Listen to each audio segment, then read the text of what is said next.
name is Dr. Samuel Pegram. I'm a rheumatologist, and I would like to welcome you back to the living room, RHEUM, as in rheumatology, a place where we discuss rheumatologic issues from the patient's perspective.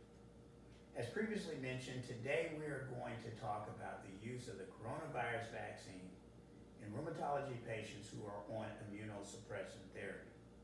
Now, vaccines have been around for our use since 1796, and over the past 200 years, vaccines have proven themselves to be quite efficacious in decreasing the incidence of infectious illnesses throughout the world. A vaccine is where you give the patient a small amount of the infectious protein in an effort to stimulate the learned portion of our immune response, such that if the patient is exposed to the infectious agent sometime in the future, they recognize it, they stimulate the immune response, and they thwart the infection right at that point. Now, you also might be asking, do I really want to give an infectious agent to a person whose immune system is already compromised by the medicines we use in rheumatology? And that question would be legitimate. Generally, as rheumatologists, we would prefer not to give live virus vaccines to immunocompromised patients, if at all possible. Or we suggest that they take these effective live virus vaccines prior to initiating immunosuppressant therapy.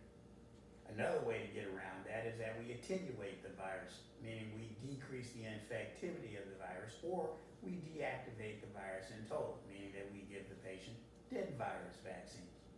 Now, dead virus vaccines are efficacious, but they may not give the same robust immune response that we want for long-term protection.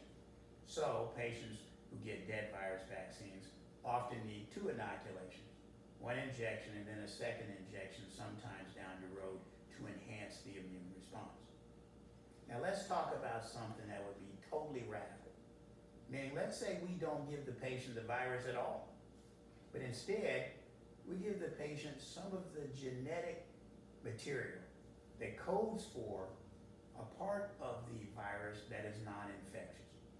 Now, you know the coronavirus, that golf ball looking thing that has a bunch of red golf tees all over it. Well, the red golf tees are what we call spike proteins. And spike proteins are inherent in coronaviruses. They identify the species of coronavirus. And they are non-infectious. So in fact, if we take the genetic material that codes for the spike protein, messenger RNA, and we wrap it up nice and neat in a lipid or fat envelope, and we inject that into patients, that messenger RNA will tell our cells how to recognize, in fact, the spike protein. Now, the spike protein, think of it as a robber who always does his dirty deeds and always has a patch over his eye. We may not know what the robber looks like in total, but we know he always does his dirty deeds with this patch on him. That's all we need to know to identify him and catch him. The same thing with this. The vaccine recognizes the spike protein. It tells your immune system that the coronavirus is at hand. The billions of inflammatory cells that protect us on a daily basis go to work, and you are protected. How cool is that? And you never got the infectious protein at all. That's why the coronavirus vaccine is one of the safest vaccines that has ever been manufactured. And it is recommended that all rheumatology patients on immunosuppressant therapy should get the coronavirus vaccine. I repeat, rheumatology patients on immunosuppressant therapy should take the coronavirus vaccine. It's recommended by all the academic organizations in rheumatology, including the American College of Rheumatology and even Dr. Fauci himself. Now, for transparency, it's important to realize that none of the patients who were in the studies of these vaccines before they arrived on our markets were rheumatology patients on immunosuppressant therapy. But we also know that in other vaccine trials, there were non-rheumatology patients on immunosuppressant therapies, but yet we know that those vaccines have been efficacious and safe. And so history tells us that the same should be the case with this vaccine. What we don't know is whether or not the efficacy in someone's immune system has been compromised by medicines, will their protection be the same as the 95% efficacy reported in healthy individuals? Will be 92%, 90%, 85%, only time will tell. But we do know that some protection is better than no protection. Now, none of us have been happy with the delay in the availability of these vaccines to the general population, me included. But it does mean that we should make sure that we continue with the safety measures that have protected us over these past 11 months, whether or not you've had the vaccine or you haven't had the vaccine. And that includes appropriate hand washing, social distancing, and the wearing of a mask.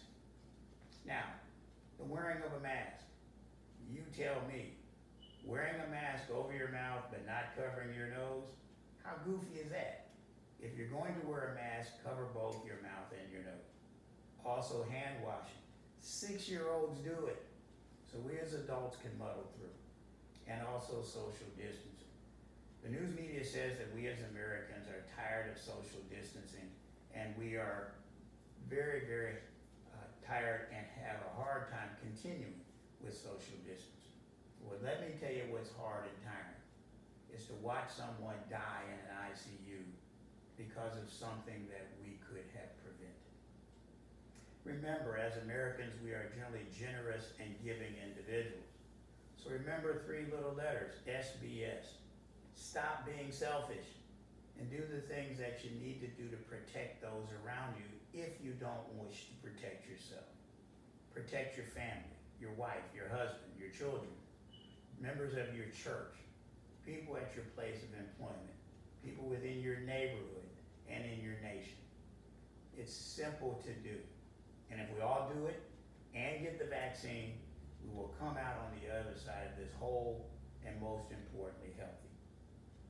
I hope this has answered some of your questions regarding the use of the coronavirus vaccine in rheumatology patients on immunosuppressant therapy. At our next visit, I hope that we will be able to discuss the word that is probably most commonly used in all rheumatology visits, and that is the word inflammation. I look forward to us getting back together real soon here in the living room. Cover your nose. We look to see you again real soon.